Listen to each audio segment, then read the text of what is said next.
Special report. ಇದು ಸದ್ದು ಮಾಡೋ ಸುದ್ದಿಗಳ ಮತ್ತೊಂದು ಮುಖ.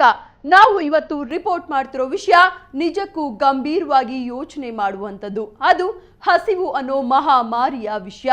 ಹಸಿವಿಗಿಂತ ದೊಡ್ಡ ಶಾಪ ಮತ್ತೊಂದಿಲ್ಲ, ಹಸಿವಿಗಿಂತ ದೊಡ್ಡ ನೋವು ಬೇರೊಂದಿಲ್ಲ, ಹಸಿವಿಗಿಂತ ದೊಡ್ಡ ಕಷ್ಟ ಇನ್ನೊಂದಿಲ್ಲ.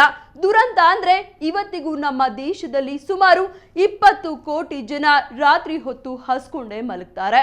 ಪ್ರತಿದಿನ ನೂರಾರು ಮಕ್ಕಳು ಹೊಟ್ಟೆಗಿಲ್ಲ ಅನ್ನೋ ಕಾರಣಕ್ಕೆ ಸತ್ತು ಹೋಗ್ತವೆ. ಬುಲೆಟ್ ಟ್ರೈನ್ ಓಡಿಸ್ಬೇಕು ಅನ್ನೋ ಹೊತ್ನಲ್ಲೂ ನಮ್ಮಲ್ಲಿ ಹೊತ್ತಿನೂಟಕ್ಕೆ ಗತಿ ಇಲ್ಲದೆ ಸಾವಿನ ಮನೆಯ ಬಾಗಿಲನ್ನ ಬಡಿತಾ ಇದ್ದಾರೆ.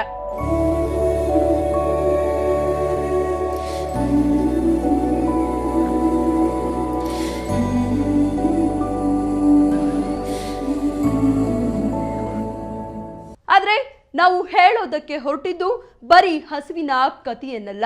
ಇದರ ಬಗ್ಗೆ ಸ್ವಲ್ಪವೂ ಕಾಳಜಿ ಇಲ್ಲದೆ ಆಹಾರವನ್ನ ವೇಸ್ಟ್ ಮಾಡುತ್ತಿರುವ ಬೇಜವಾಬ್ದಾರಿತನದ ಬಗ್ಗೆ. ಬೀದಿ ಬದಿಯ ಯಾವುದೋ ಮೂಲೆಯ ಹರಿದ ಟೆಂಟ್ ಕೆಳಗೆ ತಾಯಿ ಮಗು ಹಸಿವಿನಿಂದ ನಳ್ತಾ ಇದ್ರೆ, ಅದೇ ಬೀದಿಯ ಮತ್ತೊಂದು ಕಡೆ ಇನ್ಯಾವುದೋ ಚೌಟ್ರಿಲಿ ನೂರಾರು ಜನ ಊಟವನ್ನ ತಟ್ಟೆಗೆ ಹಾಕೊಂಡು ಡಯಟ್ ಅಂತ ಹಾಗೆ ಡಸ್ಟ್ಬಿನ್ಗೆ ಹಾಕ್ತಾರೆ. ಒಂದ್ ಕಡೆ 3-4 ದಿನಗಳಿಂದ ಆಹಾರ ಸಿಗದೆ ಬೀದಿ ನಾಯಿ ನಡೆಯೋದಕ್ಕೂ ಶಕ್ತಿ ಇಲ್ಲದೆ ಒದ್ದಾಡ್ತಾ ಇರುತ್ತೆ. ಮತ್ತೊಂದ್ ಕಡೆ ಯಾವುದೋ 5 ಸ್ಟಾರ್ ಹೋಟೆಲ್ ಟೇಬಲ್ ನಲ್ಲಿ ಕಾಸ್ಟ್ಲಿ ಊಟ ಎದುರಿಟ್ಕೊಂಡು ತಿಂದ್ರೆ ಲಿಪ್ಸ್ಟಿಕ್ ಹಾಳಾಗುತ್ತೆ ಅಂತ ಜಸ್ಟ್ ಟೇಸ್ಟ್ ನೋಡಿ ಹಾಗೆ ಬಿಡೋ ಕಲ್ಚರ್ ಜನ ಕೂಡ ಇರ್ತಾರೆ. ಹಸಿದವರ ಮತ್ತು ಚೆಲ್ಲುವವರ ನಡುವಿನ ಈ ಅಂತರಕ್ಕೆ ಏನಂತ ಕರಿಬೇಕು ಅಂತ ಗೊತ್ತಾಗ್ತಿಲ್ಲ. ಆದ್ರೂ ಹಸಿವಿನಾಟದ ಸ್ಪೆಷಲ್ ರಿಪೋರ್ಟ್ ನಿಮ್ಗಾಗಿ.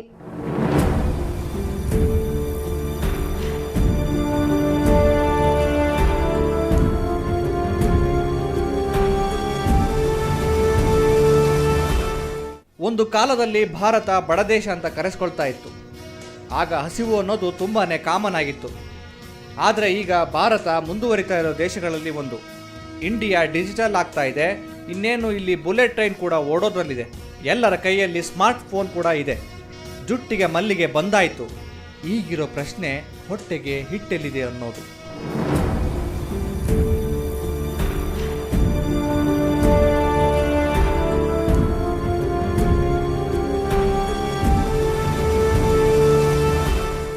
ನಿಜ, ನಾವು ಆಧುನಿಕತೆ ತಂತ್ರಜ್ಞಾನ ಅಂತ ಭಾಷಣ ಮಾಡೋ ಸಮಯದಲ್ಲಿ ಕೋಟ್ಯಾನುಕೋಟಿ ಜನ ಇಡೀ ಅನ್ನಕ್ಕಾಗಿ ಅರೆ ಹೊಟ್ಟೆಯಲ್ಲೇ ಪರಿತಪಿಸ್ತಾ ಇರ್ತಾರೆ. ಮೇಕ್ ಇನ್ ಇಂಡಿಯಾ ಅಂತ 5 ಸ್ಟಾರ್ ಹೋಟೆಲ್ಗಳಲ್ಲಿ ಸೆಮಿನಾರ್ ಮಾಡೋ ಹೊತ್ತಲ್ಲಿ ಹಸಿವು ಅನ್ನೋ ಸಾವಿನ ಸೆರಗನ್ನ ಬರೀ ಹೊಟ್ಟೆಯ ಮೇಲೆ ಹೇಳ್ಕೊಂಡು ಮಲಗಿರೋ ಲಕ್ಷಾಂತರ ಮಂದಿ ನರಳಾಡ್ತಾ ಇರ್ತಾರೆ. ಈ ಹಸಿವಿಗೆ ಯಾರು ಕಾರಣ? ಯಾಕೆ ಈ ಹಸಿವಿಗೆ ಮುಕ್ತಿ ಇಲ್ಲ ಅನ್ನೋ ಪ್ರಶ್ನೆಗಳಿಗೆ ಕೊನೆಗೂ ಉತ್ತರ ಸಿಗೋದಿಲ್ಲ. ಆದರೆ ಯಾರೋ ಚೆಲ್ಲುವ ಅನ್ನ, ಯಾರೋ ಕಸದ ತೊಟ್ಟಿಗೆ ಎಸೆಯುವ ಆಹಾರ, ಯಾರೋ ಹೆಚ್ಚಾಯಿತು ಅಂತ ಬಿಸಾಡೋ ಊಟವಾದರೂ ಯಾಕೆ ಒಂದಷ್ಟು ಹಸಿವಿನ ಹೊಟ್ಟೆಯನ್ನು ತಣಿಸಬಾರ್ದು?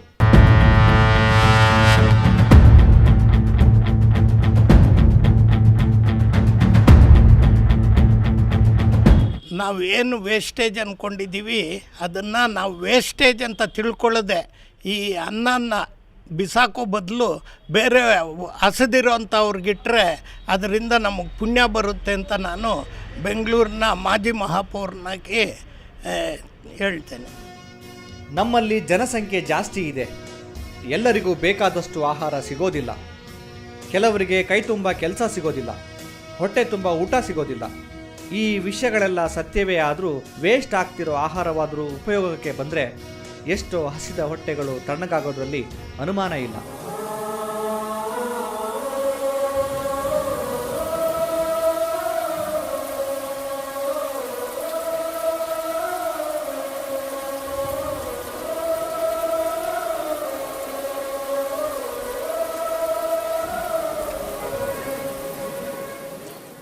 ಒಟ್ಟಾರೆಯಾಗಿ ತ್ಯಾಜ್ಯವಾಗಿ ಹಾಳಾಗ್ತಾ ಇರೋ ಆಹಾರ ಎಷ್ಟು ಅಂತ ಗೊತ್ತಾದರೆ ನೀವು ನಿಜಕ್ಕೂ ಆಶ್ಚರ್ಯ ಪಡ್ತೀರಿ.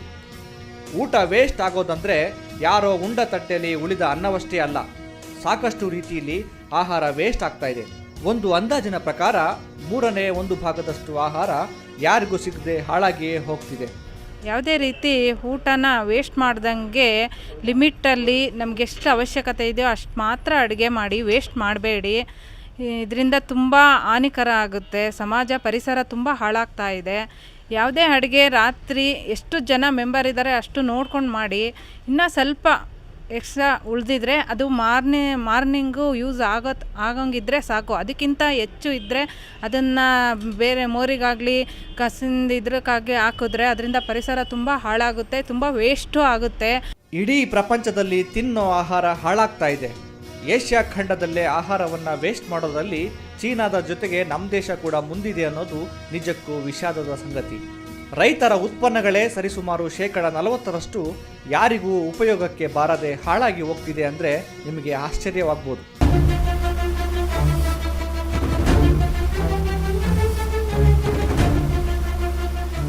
ಭಾರತ ಹಾಗೂ ಚೀನಾ ಎರಡೇ ದೇಶಗಳಲ್ಲಿ ಪ್ರತಿ ವರ್ಷ ಸುಮಾರು 1 ಬಿಲಿಯನ್ ಟನ್ಗಿಂತಲೂ ಆಹಾರ ವೇಸ್ಟ್ ಆಗ್ತಾ ಇದೆ. ಇದರಲ್ಲಿ ಮುಖ್ಯವಾದದ್ದು ಕೃಷಿ ಉತ್ಪನ್ನ, ಹಾಲು, ಪೌಲ್ಟ್ರಿ ಇತ್ಯಾದಿ. ಮತ್ತೊಂದು ಅಂದಾಜಿನ ಪ್ರಕಾರ ಪ್ರತಿ ವರ್ಷ 12 ಮಿಲಿಯನ್ ಟನ್ ಗೋಧಿ ಉಪಯೋಗಿಸದೆ ಹಾಳಾಗ್ತಾ ಇದೆ. ಒಂದು ಕಡೆ ಆಹಾರ ಸಿಗದೆ ಹಸ್ಕೊಂಡಿರೋರು, ಮತ್ತೊಂದು ಕಡೆ ಇಷ್ಟೊಂದು ಪ್ರಮಾಣದಲ್ಲಿ ಹಾಳಾಗ್ತಾ ಇರೋ ಆಹಾರ. ಎಂಥ ವಿಪರ್ಯಾಸ ಅಲ್ವಾ?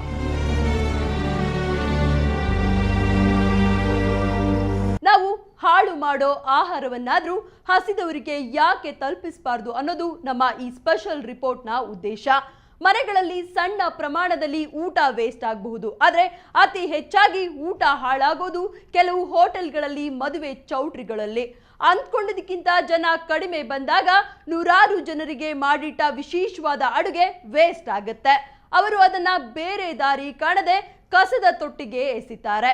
ನಿಜಕ್ಕೂ ಇದಕ್ಕೆ ಬೇರೆ ದಾರಿ ಇಲ್ವಾ? ಯಾಕಿಲ್ಲ? ಖಂಡಿತ ಇದೆ ಅನ್ನೋ ಉತ್ತರವೇ ನಮ್ಮ ಇವತ್ತಿನ ಸ್ಪೆಷಲ್ ರಿಪೋರ್ಟ್.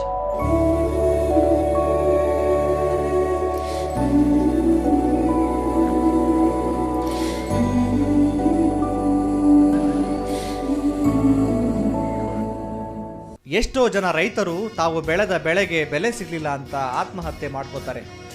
ಅವರಿಗೆ ಅವರದ್ದೇ ಚಿಂತೆ. ಆದರೆ ಮಾಡಿಟ್ಟ ಊಟ ತಿನ್ನೋರೇ ಇಲ್ಲ ಅಂತ ಗೋಳಾಡೋರು ಇದ್ದಾರೆ ಅಂದರೆ ನಂಬ್ತೀರಾ? ನಿಜಕ್ಕೂ ಇದ್ದಾರೆ. ದೊಡ್ಡ ದೊಡ್ಡ ಹೋಟೆಲ್ ಹಾಗೂ ಸಮುದಾಯ ಭವನಗಳಲ್ಲಿ ಒಮ್ಮೊಮ್ಮೆ ಉಳಿಯ ಊಟವನ್ನು ಏನು ಮಾಡೋದು ಅಂತ ಗೊತ್ತಾಗದೆ ಚೆಲ್ಲೋದು ನಿಜಕ್ಕೂ ಬೇಸರದ ಸಂಗತಿ.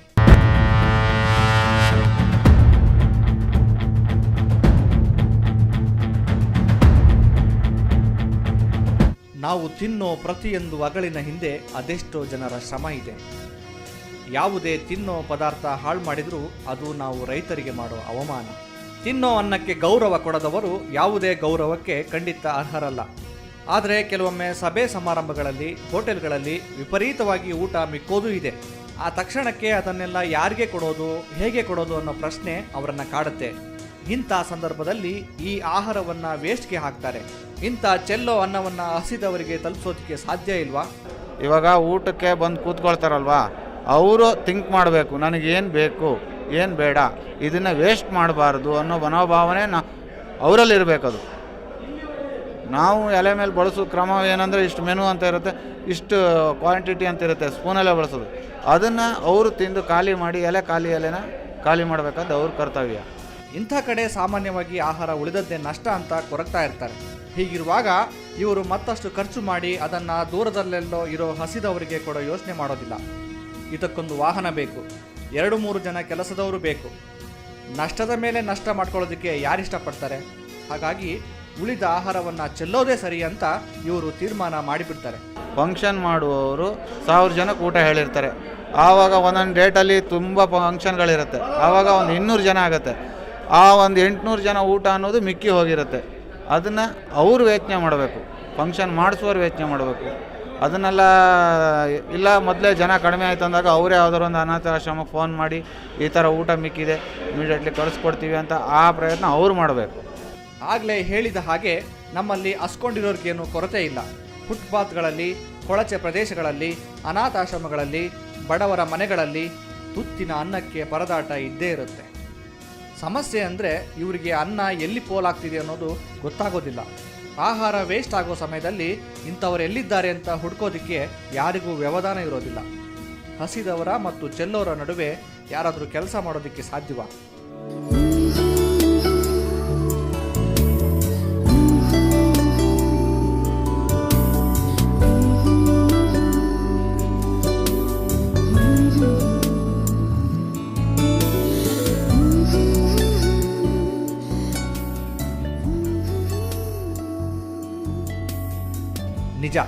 ಎಲ್ಲ ದುಸ್ಥಿತಿಗಳ ನಡುವೆ ಒಂದಷ್ಟು ಒಳ್ಳೆ ಕೆಲಸಗಳನ್ನು ಮಾಡೋ ಮನಸ್ಸುಗಳು ನಮ್ಮ ನಡುವೆ ಇದ್ದೇ ಇರುತ್ತವೆ.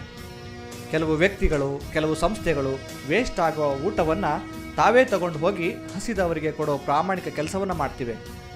ಯಾವುದೇ ನಿರೀಕ್ಷೆ ಅಥವಾ ಲಾಭದ ಯೋಚನೆ ಇಲ್ಲದೆ ಇಂಥ ಅಪರೂಪದ ಸೇವೆ ಮಾಡೋ ಜನರು ನಮ್ಮ ನಡುವೆ ಇದ್ದಾರೆ. ಅವರಲ್ಲಿ ಒಬ್ಬರು ಈ ಶಿವಕುಮಾರ್.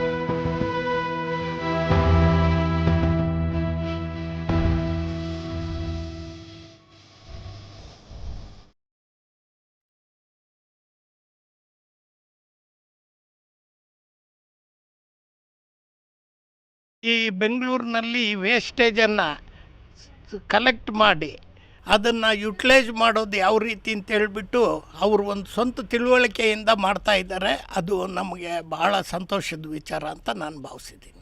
ಹಸಿವಿನ ಬೆಲೆ ಹಸಿದವನಿಗೆ ಗೊತ್ತಿರುತ್ತೆ. ಈ ಶಿವಕುಮಾರ್ ಕೂಡ ಬಡವರ ಹಸಿವನ್ನು ಅರ್ಥ ಮಾಡಿಕೊಂಡವರೇ. ಇವರಿಗೆ ಹಸಿವಿನ ಬೆಲೆಯನ್ನು ಅರ್ಥ ಮಾಡಿಸಿದ್ದು ತಂದೆ ಭದ್ರಯ್ಯನವರು.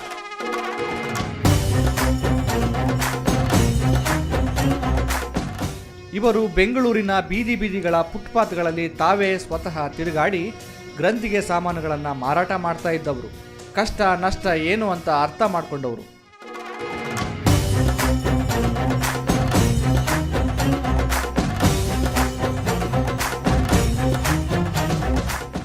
ಯಜಮಾನ್ರು ಬರೀ ಒಳ್ಳೆ ಕೆಲಸನೇ, ಕೆಟ್ಟ ಕೆಲಸ ಒಂದು ಇಲ್ಲ. ಅವ್ರದ್ದು ನೀರಿಡೋದು, ವಿಭೂತಿ ಎಲ್ಲ ದೇವಸ್ಥಾನಕ್ಕೂ ಫಾರಿನ್ಗೆಲ್ಲ ಹೋಗಿದೆ ವಿಭೂತಿ. ಆಮೇಲೆ ಬಸ್ ಸ್ಟ್ಯಾಂಡ್ಗಳಿಗೆಲ್ಲ ನೀರಿಡೋದು, ಇವು ಬಸ್ ಸೆಟರ್ ಕಟ್ಸೋದು, ಆಮೇಲೆ ಬೆಂಚ್ ಕಲ್ಲುಗಳು ಹಾಕ್ಸೋದು. 100 ಅಲ್ಲಿ ಮುಕ್ತಿನಾಗ ದೇವಸ್ಥಾನದಲ್ಲಿ 10-12 ಹಾಕ್ಸವ್ರೆ. ಆಮೇಲೆ ಇಬ್ಬರ ಹತ್ರ ದೇವಸ್ಥಾನದಲ್ಲಿ ಅಲ್ಲೊಂದು 20 ಹಾಕ್ಸವ್ರೆ. ಬರೀ ಇದೇ ಕೆಲಸನೇ ಅವ್ರದ್ದು. ಮನೆಗೆ ಮಾಡಿರೋದೇ ಕಡಿಮೆ ಅವರು. ಇನ್ನೊಬ್ಬರಿಗೆ ಸಹಾಯ ಮಾಡೋದಕ್ಕೆ ದುಡ್ಡೇ ಬೇಕಿಲ್ಲ, ದೊಡ್ಡ ಮನಸ್ಸು ಬೇಕು. ಇದು ಶಿವಕುಮಾರ್ ಅವರು ತಂದೆ ಭದ್ರಯ್ಯನವರಿಂದ ಕಲಿತ ಪಾಠ. ಭದ್ರಯ್ಯನವರು ಮನುಷ್ಯರ ಕಷ್ಟಗಳಿಗಷ್ಟೇ ಸ್ಪಂದಿಸ್ತಾ ಇರಲಿಲ್ಲ. ಬೇಸಿಗೆ ಕಾಲದಲ್ಲಿ ಪಕ್ಷಿಗಳಿಗೆ ನೀರು ಸಿಗೋದಿಲ್ಲ. ಅಂಥ ಸಮಯದಲ್ಲಿ ಇವರು ಅಲ್ಲಲ್ಲಿ ಪಕ್ಷಿಗಳಿಗೆ ಸಿಗೋ ಹಾಗೆ ನೀರನ್ನು ಇಡ್ತಾ ಇದ್ರು. ಜನಗಳಿಗೆ ಅನುಕೂಲ ಆಗಲಿ ಅಂತ ಬಸ್ ಸ್ಟಾಪ್ಗಳಲ್ಲಿ ಕುಡಿಯೋ ನೀರನ್ನು ಇಡ್ತಾ ಇದ್ರು. ನಿಜಕ್ಕೂ ಇದು ಪ್ರಾಮಾಣಿಕವಾದ ಕೆಲಸ.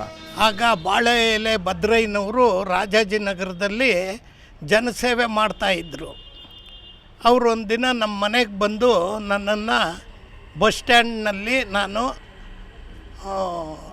ಒಂದು ಶೆಲ್ಟರ್ ಕಟ್ಟಬೇಕು ಅನ್ನೋ ಒಂದು ಅಭಿಪ್ರಾಯನ ನನ್ನ ಹತ್ರ ಹೇಳ್ಕೊಂಡ್ರು. ನಾನು ನೀವು ಯಾವ ರೀತಿ ಶೆಲ್ಟರ್ಗಳನ್ನ ಮಾಡ್ತೀರಾ ಅಂತ ಕೇಳಿದೆ. ಈಗ ಆವಾಗ ನಮ್ಮ ನಗರ ಪಾಲಿಕೆನಲ್ಲಿ ನಾವೇನು ಈ ಬಸ್ ಶೆಲ್ಟರ್ಗಳನ್ನ ಮಾಡಿರಲಿಲ್ಲ.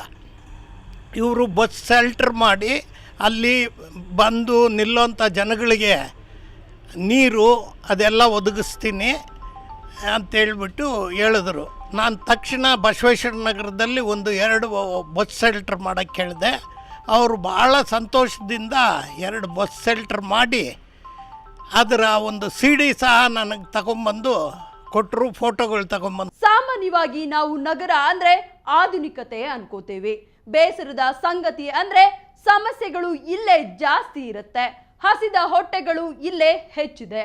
ದುರಂತ ಅಂದ್ರೆ ಅನ್ನ ಹಾಳಾಗೋದು ಕೂಡ ಇಲ್ಲೇ ಜಾಸ್ತಿ. ಹಾಗಾಗಿಯೇ ಇಲ್ಲಿ ಶಿವಕುಮಾರ್ ತರಹದ ವ್ಯಕ್ತಿಗಳ ಅಗತ್ಯವೂ ಇಲ್ಲಿದೆ.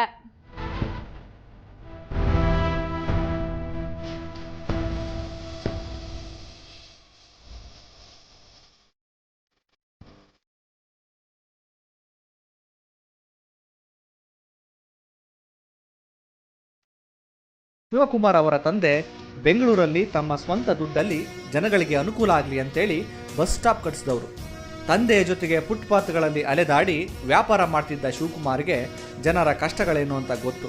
ಹಸಿದವರ ಬವಣೆ ಗೊತ್ತು, ನೊಂದವರ ದುಃಖ ಗೊತ್ತು. ಹಾಗಾಗಿ ಎಲ್ಲೋ ಚೆಲ್ಲುವ ಅನ್ನವನ್ನು ಅಗತ್ಯ ಇರುವಂಥವರಿಗೆ ತಲುಪಿಸುವ ಪುಣ್ಯದ ಕೆಲಸವನ್ನು ಶಿವಕುಮಾರ್ ಪ್ರಾರಂಭ ಮಾಡ್ತಾರೆ. ನಾನು ಶುರು ಮಾಡಲಿಕ್ಕೆ ಕಾರಣ ಇದು ಇಷ್ಟೇ. ಒಂದು ದಿವಸ ನಾನು ಒಂದು ಕಾರಲ್ಲಿ ಹೋಗ್ತಾ ಇದ್ದೆ. ಕಾರಲ್ಲಿ ಹೋಗ್ಬೇಕಾದಾಗ ಈ ಪದ್ಮಾವತಿ ಚೌಟ್ರಿ ಅಂತಿದೆ ಕಾರ್ ರೋಡಲ್ಲಿ. ಅಲ್ಲೇನಾಗಿತ್ತು, ಒಂದು ಗಾಡಿ ನಿಂತಿತ್ತು. ಆ ಗಾಡಿ ಒಳಗಡೆ ಮ್ಯಾಕ್ಸಿಮಮ್ ಒಂದು ಅರ್ಧ ಲೋಡ್ ಅನ್ನ ತುಂಬ ನಿಂತಿತ್ತು. ಅರ್ಧ ಲೋಡ್ ಅನ್ನ ತುಂಬ ನಿಂತಿದ್ದಾಗ ನನಗೆ ಅನ್ನಿಸ್ತು, ಕಾರಲ್ಲಿ ನೋಡಿದ ತಕ್ಷಣ ಅದು ತಿರ್ಗಾ ಒಂಥರ ಮನಸ್ಸಿಗೆ ಒಂದು ಸ್ವಲ್ಪ ಕಲಕ್ದಂಗೆ ಆಯ್ತು ನನಗೆ. ಏನಿದು ಹಿಂಗಾಗಿದೆಯಲ್ಲ, ಯಾಕೆ ಅಂತ ಚಕ್ಕಂತ ಕಾರ್ ನಿಲ್ಲಿಸಿಸ್ಬಿಟ್ಟು ಹೋದೆ. ಅಲ್ಲಿ ಕೇಳಿದೆ ಆ ಚೌಟ್ರಿ ಅವ್ರನ್ನ, ಏನಾಗಿದೆ ಇದು, ಯಾಕೆ ಹೀಗಾಗ್ತಾಯಿದೆ, ಯಾಕೆ ಹಿಂಗೆ ತುಂಬ್ತಾ ಇದ್ದೀರಾ ಅಂತ. ಇನ್ನು ಮಿಕ್ಕಿದೆ ಏನು ಮಾಡೋಣ ಅಂತ. ಬೆಳಗ್ಗೆ ಒಂದು 12-12:30 1 ಅವರ್ 1 ಗಂಟೆ ಆಗಿರಬೇಕು. ಬೆಳಗ್ಗೆ ಮುಹೂರ್ತಗಳಾಗಿರುತ್ತಲ್ಲ, ಎಲ್ಲ ಬೆಳಗ್ಗೆ ಬೇಗ ಮುಹೂರ್ತ ಮುಗಿದೋಗಿರುತ್ತೆ. ಅವು 10 ಗಂಟೆಗೆ 10:30 ಚೌಟ್ರಿ ಖಾಲಿ ಮಾಡಿಬಿಡ್ತಾರೆ. ಅಂಥದ್ರಲ್ಲಿ ಎಲ್ಲ ತುಂಬ್ತಾ ಇದ್ದಾರೆ. ತೊಗೊಂಬಂದು ಒಂದು ಅನ್ನ ಅಲ್ಲ, ಅನ್ನನ ಏನು ಮಾಡ್ತಿದ್ದಾನೆ ಹಂಗೆ ತೊಗೊಂಬಂದು ತುಂಬ್ಕೊತಾ ಇದ್ದಾನೆ. ಸಾರನ್ನೆಲ್ಲ ಒಂದು ಕಡೆ ಡ್ರಮ್ಮಿಗೆ ತುಂಬ್ಕೊತಾ ಇದ್ದಾನೆ. ಅವು ಆಮೇಲೆ ತಿರ್ಗಿ ಅನ್ನ ಮುಟ್ಟು ನೋಡ್ಬಿಟ್ಟೆ ನನಗೆ. ಹಂಗೆ ಏನಿದು ಯಾಕೆ ಸರ್ ಹಿಂಗೆ ಅಂತ ಅವನು ನಮ್ಮ ಡ್ರೈವರು ಯಾಕೆ ಸರ್ ಬನ್ನಿ ಸರ್ ಅಂದ. ಇಲ್ಲ ಇರಪ್ಪ 1 ನಿಮಿಷ ಅಂತೇಳಿ. ಎಷ್ಟಪ್ಪ 50? ಅನ್ನ ಮುಟ್ಟು ನೋಡ್ತೀನಿ ಬಿಸಿ. ಅದರಿಂದ ಏನಾಯಿತು ಅಂದರೆ ಮನ್ಸಿಗೆ ಭಾರಿ ನೋವಾಯ್ತು ನನಗೆ ಅವತ್ತು. ಆ ನೋವೇ ಇವತ್ತಿನ ಮಟ್ಟಿಗೆ ಮಾಡೋಕ್ಕೆ ನನಗೆ ಕಾರಣ ಆಯಿತು. ಈ ಹೊತ್ತು ಶಿವಕುಮಾರ್ ಹೊಟ್ಟೆ ತುಂಬಿದವರ ಹಾಗೂ ಹಸಿದವರ ನಡುವೆ ಕೆಲಸ ಮಾಡ್ತಿದ್ದಾರೆ. ಇವರ ಜೊತೆಗೆ ಮನೆಯವರು ಕೂಡ ಇವರ ಕೆಲಸಕ್ಕೆ ಕೈ ಜೋಡಿಸಿದ್ದಾರೆ. ಇವರ ಜೊತೆಗೆ ಕೆಲಸ ಮಾಡೋ ಹುಡುಗರು ಕೂಡ ಈ ಸೇವೆಯಲ್ಲಿ ಸಹಾಯ ಮಾಡ್ತಾರೆ. ನಮ್ಮ ಮನೆಯವರು ಈ ಮದುವೆ ಮುಂಜಿಗಳಲ್ಲಿ ಎಕ್ಸ್ಟ್ರಾ ಆಗಿರೋ ಫುಡ್ಡನ್ನು ಬಡ ಜನರಿಗೆ ಕೊಡ್ತಾ ಇರೋದ್ರಿಂದ ನಂಗೆ ತುಂಬ ಸಂತೋಷ ಆಗ್ತಾ ಇದೆ. ನಾನು ತುಂಬ ಅದಕ್ಕೆ ತುಂಬ ಸಪೋರ್ಟ್ ಮಾಡ್ತಾಯಿದ್ದೀನಿ. ನನ್ನ ಮಗನೂ ಸಹ ಈ ಕೆಲಸದಲ್ಲಿ ಭಾಗವಹಿಸು ಅಂತ ಕಳಿಸ್ತಾ ಇದ್ದೀನಿ.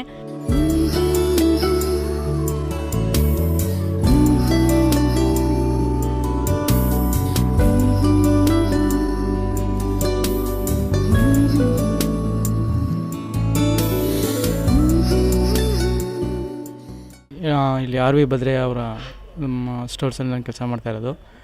ಏನಪ್ಪ ಅಂತಂದರೆ ಇಲ್ಲಿ ಮಾಮೂಲಿ ಎಲ್ಲ ಅಂದರೆ ಮದುವೆ ಆಗಿರ್ಬೋದು, ಎನಿ ಒನ್ ಫಂಕ್ಷನ್ಸ್ಗಳಲ್ಲಿ ಮಿಕ್ಕಿದಂಥ ಅನ್ನ ಬರುತ್ತೆ. ಆ ಅನ್ನ ಬಂದಿದ್ದಂದರೆ ನಾನು ಫಸ್ಟ್ ಟೈಮ್ ನೆನ್ನೆ ಹೋಗಿದ್ದು. ನೆನ್ನೆ ಹೋದಾಗ ಏನಾಯಿತು ಅಂತಂದರೆ ನೆನ್ನೆ ಮಿಕ್ಕಿದ ಊಟ ಬಂದಿದ್ದು 10:30 11 o'clock ಆಗಿತ್ತು.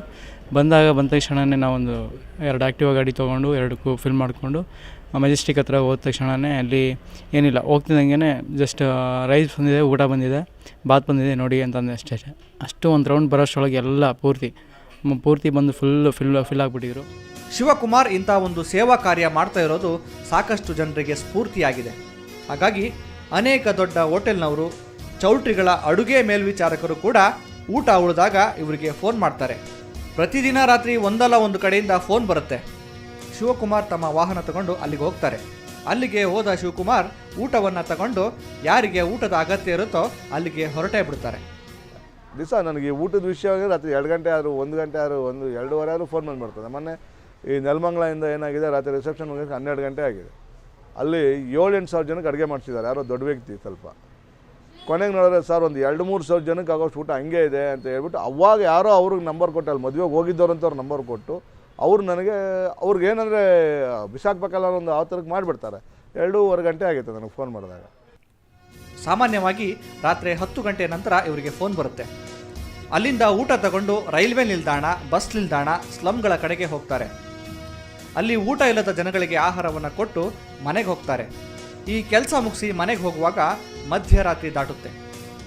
ಯಾವುದೇ ಫಲಾಪೇಕ್ಷೆ ಇಲ್ಲದೆ ಶಿವಕುಮಾರ್ ಈ ಕೆಲಸ ಮಾಡ್ತಾ ಇದ್ದಾರೆ. ಶಿವಕುಮಾರ್ ಅವರ ಹಾಗೆ ಇನ್ನು ಅನೇಕ ಜನ, ಸಂಘ ಸಂಸ್ಥೆಗಳು ಈ ಕೆಲಸ ಮಾಡ್ತಾ ಇರೋದು ನಿಜಕ್ಕೂ ಶ್ಲಾಘನೀಯ. ಇವಾಗ ಆ್ಯಕ್ಚುಲಿ ಆಲೋಚನೆಗಳು ಊಟದ ವಿಚಾರದಲ್ಲಿ ನಾವು ತುಂಬಾ, ಅಂದರೆ ನಾನು ಒಬ್ಬ ಮಾಡ್ತಾಯಿದ್ದೀನಿ. ಬೆಂಗಳೂರಿಗೆ 1.25 ಕೋಟಿ ಜನ ಇದ್ದಾರೆ. ಒಬ್ಬ ಶಿವಕುಮಾರ್ ಯಾವ ಮೂಲೆಗೆ. ಇವಾಗ ಕೆಲವು ಸ್ನೇಹಿತರುಗಳು ಬರ್ತಾ ಇದ್ದಾರೆ, ಬಟ್ ಈ ವಿಚಾರಕ್ಕೆ ಕಳಂಕ ತರುವಂಥದ್ದು ಆಗ್ತಾಯಿದೆ. ಈ ಊಟ ತರೋ ವಿಚಾರಕ್ಕೇ ನೀವೊಂದು 2 ಹೆಸರು ನೀವು ಪ್ರಸ್ತಾಪ ಮಾಡಿದ್ರಿ. ಯಾರ್ದು ಹೆಸರು ತೊಗೊಳೋದು ಬೇಡ, ಬಟ್ ಅದು ಕಳಂಕ ಆಗ್ತಾಯಿದೆ. ಈ ವಿಚಾರವಾಗಿ ಅಲ್ಲೊಬ್ಬ ಮೈಸೂರಲ್ಲೊಬ್ಬರು ವ್ಯಕ್ತಿ ಮಾಡ್ತಾಯಿದ್ದಾರೆ. ಆ ವ್ಯಕ್ತಿನೂ ಪರವಾಗಿಲ್ಲ, ಮಾನಸಿಕವಾಗಿ ಮಾಡ್ತಾಯಿದ್ದಾರೆ. ಅಕ್ಷಯ ಜೋಳಿಗೆ ಅಂತ ಏನೋ ಒಂದು ಮಾಡಿಕೊಂಡು ಮೈಸೂರಲ್ಲಿ ರಾಜೇಂದ್ರ ಅಂತ ಅವ್ರ ಹೆಸರು, ಆತನೂ ಮಾಡ್ತಾಯಿದ್ದಾರೆ ಮೈಸೂರಲ್ಲಿ. ನಮ್ಮಲ್ಲಿ ನೋಡಿ ಪ್ರೇರೇಪಿತರಾಗಿ ಅಲ್ಲಿ ಮಾಡ್ತಾಯಿದ್ದಾರೆ. ತುಂಬ ಜನ ಹುಡುಗರು ಬರ್ತಾಯಿದ್ದಾರೆ. ಅಂದರೆ ಯಾರೇ ಬಂದರೂ ಇದರಿಂದ ಏನು ನಿರೀಕ್ಷೆ ಮಾಡ್ತೀರಾ ಬನ್ನಿ. ಒಂದೇ ಒಂದು ತುತ್ತಾದರೂ ಕೂಡ ಹೆಚ್ಚಾಯಿತು ಅಂತ ಬಿಸಾಡೋ ಮುನ್ನ 10 ಬಾರಿ ಯೋಚನೆ ಮಾಡಬೇಕು. ಅದನ್ನು ಬೆಳೆಯೋರು ಎಷ್ಟು ಕಷ್ಟಪಟ್ಟಿದ್ದಾರೆ ಅನ್ನೋದು ಒಂದು ಕಡೆ ಆದರೆ, ಬಿಸಾಡೋ ಅನ್ನ ಇನ್ಯಾರ್ದೋ ಒಂದು ಜೀವ ಉಳಿಸ್ಬೋದು. ಹಾಗಾಗಿ ಆಹಾರವನ್ನು ವೇಸ್ಟ್ ಮಾಡಬಾರ್ದು ಅನ್ನೋ ಪ್ರಜ್ಞೆ ಎಲ್ರಿಗೂ ಬರಬೇಕಾಗಿದೆ. ಪ್ರತಿ ಶನಿವಾರ ಭಾನುವಾರ ಬಂದರೆ ಬೆಂಗಳೂರಿನಲ್ಲಿ ನಾವೇನು 1.25 ಕೋಟಿ ಜನಸಂಖ್ಯೆ ಇದ್ದೀವಿ. ಇವತ್ತು ಮ್ಯಾಕ್ಸಿಮಮ್ 60-70% ನಾವು ಕಾರ್ಯಕ್ರಮನ ನಾವು ಅಟೆಂಡ್ ಮಾಡ್ತೀವಿ, ಭಾಗವಹಿಸ್ತೀವಿ. ಆ ಭಾಗವಹಿಸಿದಾಗ ಏನಾಗುತ್ತೆ ಅಂದರೆ ಒಂದು 50-60 ಲಕ್ಷ ಜನಕ್ಕೆ ಒಂದು ಭಾನುವಾರಕ್ಕೆ ಊಟ ಪ್ರಿಪೇರ್ ಆಗುತ್ತೆ. ಅದರಲ್ಲಿ ಮ್ಯಾಕ್ಸಿಮಮ್ ಆ ಕಾರ್ಯಕ್ರಮಕ್ಕೆ ಹೋಗೋರು, ಬರೋರು, ಬರ್ದಿರೋರು ಹಿಂಗೆ ಲೆಕ್ಕ ಹಾಕ್ಕೊಂಡ್ರೆ ಒಂದು 30-40 ಜನ ಲಕ್ಷ ಜನ ಊಟ ಮಾಡೇ ಮಾಡ್ತಾರೆ. ಇನ್ನು ಮಿಕ್ಕದಲ್ಲಿ 15ರಿಂದ 10 ಲಕ್ಷ ಜನದ ಊಟ ಬಿಸಾಕ್ತೀವಿ. ಮೊದಲಿಗೆ ತಿನ್ನೋ ಪದಾರ್ಥ ವೇಸ್ಟ್ ಆಗದ ಹಾಗೆ ನೋಡ್ಕೊಳ್ಳೋದು ನಮ್ಮೆಲ್ಲರ ಜವಾಬ್ದಾರಿ ಆಗಬೇಕು. ತರಕಾರಿಯಂಥ ಪದಾರ್ಥಗಳನ್ನು ಅಗತ್ಯ ಇರುವಷ್ಟೇ ಖರೀದಿ ಮಾಡಬೇಕು. ಮೊದಲು ತಂದಿದ್ದನ್ನು ಮೊದಲು ಬಳಸಿದರೆ ಹಾಳಾಗೋ ಅವಕಾಶ ತುಂಬ ಕಮ್ಮಿ ಆಗುತ್ತೆ. ಅಡುಗೆ ಮಾಡಿದ ಮೇಲೂ ಅದನ್ನು ಸೂಕ್ತ ರೀತಿಯಲ್ಲಿ ಬಳಸಬೇಕು. ಮಾಡಿಟ್ಟ ಅಡುಗೆ ಖಾಲಿಯಾಗೋ ಮೊದಲೇ ಮತ್ತಷ್ಟು ಬೇಯಿಸೋದು ಒಳ್ಳೆಯದಲ್ಲ. ಮನೆಯಲ್ಲೇ ಆಗಲಿ ಮದುವೆ ಮನೆಯಲ್ಲೇ ಆಗಲಿ ತಟ್ಟೆಗೆ ಬೇಕಾದಷ್ಟೇ ಹಾಕ್ಸ್ಕೊಂಡ್ರೆ ವೇಸ್ಟ್ ಆಗೋ ಚಾನ್ಸ್ ಕಮ್ಮಿ ಆಗುತ್ತೆ. ಅಡುಗೆ ಮನೆಯಲ್ಲಿ ಊಟ ಉಳಿದ್ರೆ ಅಲ್ಲಿಂದ ಯಾರಿಗಾದ್ರೂ ಕೊಡ್ಬೋದಲ್ವಾ?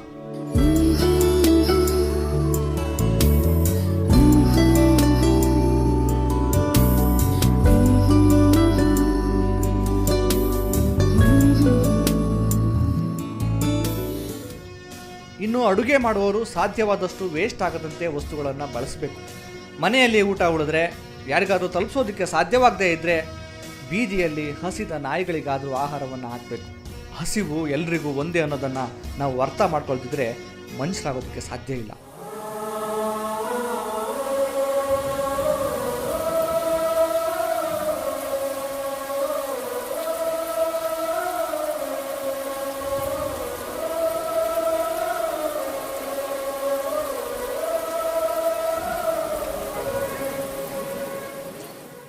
ನಿರೀಕ್ಷೆ ಮಾಡಿದಾಗ ಏನಾಗುತ್ತೆ ಅಂದರೆ ಈ ಅನ್ನಕ್ಕೆ ಕಳಂಕ ತಂದಾಗುತ್ತೆ. ಅನ್ನೋ ರಕ್ಷಿತ ರಕ್ಷಿತಃ ಅಂತ ಹೇಳ್ಬೇಕು. ಯಾಕಂದರೆ ಒಂದು ಸಂಸ್ಕೃತದಲ್ಲಿ ಒಂದು ಪದ ಇದೆ, ಧರ್ಮೋ ರಕ್ಷಿತ ರಕ್ಷಿತಃ ಅಂತ. ನಾವು ನಮ್ಮ ಲೈಫಲ್ಲಿ ಅನ್ನೋ ರಕ್ಷಿತ ರಕ್ಷಿತ, ನಾನು ಅನ್ನ ರಕ್ಷಣೆ ಮಾಡೋದಕ್ಕೆ ದೇವರು ನನ್ನ ರಕ್ಷಣೆ ಮಾಡ್ತಾಯಿದ್ದಾನೆ. ನಾವು 0ಯಿಂದ ಈ ಮಟ್ಟಿಗೆ ಬೆಳೆದಿದ್ದೀವಿ ಅಂದರೆ ನಾವೆಲ್ಲೋ ಕಾಕೋ ನಮ್ಮ ತಂದೆಯವ್ರು ಮಾಡಿದಂಥ ಒಂದು ದಾನ ಧರ್ಮ ಅದನ್ನು ನಾವು ಫಾಲೋ ಮಾಡ್ಕೊಂಬರೋದಕ್ಕೆ ನನಗೆ ಇಷ್ಟು ಜನ ಪ್ರೀತಿಸ್ತಾ ಇದ್ದಾರೆ, ಇಷ್ಟು ನಮಗೆ ಗೌರವ ಕೊಡ್ತಾ ಇದ್ದಾರೆ. ಜನ ಎಲ್ಲರೂ ಮುಂದೆ ಬರಬೇಕು, ಯುವಶಕ್ತಿ ಅದರಲ್ಲೂ ಮುಂದೆ ಬರಬೇಕು. ಎಲ್ಲ ಏನಾಗ್ತಿದೆ ಅಂದರೆ ಒಂದು ಅಡುಗೆ ಮಾಡಿಸ್ತಾರೆ. ಈ ಮದುವೆ ಮನೆಯಲ್ಲಿ ಅಷ್ಟೊಂದು ಬೇಕಾ ಇವ್ರಿಗೆ ಅಡುಗೆಗಳು ಮಾಡಿಸೋದು ಅಂತ. ಒಬ್ಬ ವ್ಯಕ್ತಿ ಯಾರೇ ತಿಂದ್ರೂ ಅಮ್ಮಮ್ಮ ಅಂದರೆ ಒಂದು 300 ಗ್ರಾಮ್ ಊಟ ತಿನ್ನೋಷ್ಟು ಕಾರಣೆ ಬರೋ ಮುಗಿದೋಗುತ್ತೆ. ಯಾರೇ ತಿಂದ್ರೂ 1 kg 1.5 kg 2 kg ತೊಗೊಂಬಂದು ಸುರಿತಾ ಇದ್ದಾರೆ ಎಲೆ ಮೇಲೆ. 5 ಥರ ಸ್ವೀಟ್ಸ್ಗಳು, 3 ಥರ ರೈಸು, ಪಲ್ಯ. ಏನಕ್ಕೆ ಅಷ್ಟೊಂದು ಸುರಿತೀರಾ? ಏನು ಅವಶ್ಯಕತೆ ಇದೆ? ಇದನ್ನು ಯಾರೇ ಈ ಒಂದು ಕಾರ್ಯಕ್ರಮ ನೋಡಿದ್ರೆ ದಯಮಾಡಿ ಅವರಿಗೆ ನಾನು ವಿನಂತಿಸ್ಕೊತಾ ಇದ್ದೀನಿ, ಆಹಾರದಲ್ಲಿ ಅದ್ದೂರಿ ಮತ್ತು ಅಹಂಕಾರ ಎರಡೂ ಬೇಡ. ಒಂದು ಗುಟುಕು ನೀರು, ಒಂದು ತುತ್ತು ಅನ್ನ ಯಾವುದೋ ಒಂದು ಜೀವವನ್ನು ಉಳಿಸ್ಬೋದು. ನಮ್ಮ ದೇಶದಲ್ಲಿ ಸರಿಸುಮಾರು 30% 5 ವರ್ಷದೊಳಗಿನ ಮಕ್ಕಳು ಸರಿಯಾದ ಆಹಾರ ಇಲ್ಲದೆ ಸೊರಗ್ತಾ ಇದ್ದಾರೆ. ನಿಜ ಹೇಳಬೇಕು ಅಂದರೆ ಯಾರೋ ಕಸ ಅಂದ್ಕೊಂಡು ಎಸೆಯೋ ಅನ್ನ ಮತ್ತಾರಿಗೂ ಚಿನ್ನದಷ್ಟು ಮುಖ್ಯ ಆಗುತ್ತೆ. ಅನ್ನಕ್ಕೆ ಬೆಲೆ ಕೊಡಬೇಕು. ಅದು ಕೇವಲ ನಮ್ಮ ಹೊಟ್ಟೆ ತುಂಬಿಸುತ್ತೆ ಅನ್ನೋ ಕಾರಣಕ್ಕಷ್ಟೇ ಅಲ್ಲ, ಅದು ನಮ್ಮೊಳಗಿನ ಮನುಷ್ಯತ್ವಕ್ಕೆ ಸಾಕ್ಷಿ ಪ್ರಜ್ಞೆಯೂ ಹೌದು. ಹಾಗಾಗಿ ನಾವೆಲ್ಲರೂ ಹಸಿದವರ ಹಂಬಲಕ್ಕೆ ಒಂದಿಷ್ಟಾದರೂ ಸ್ಪಂದಿಸೋಣ.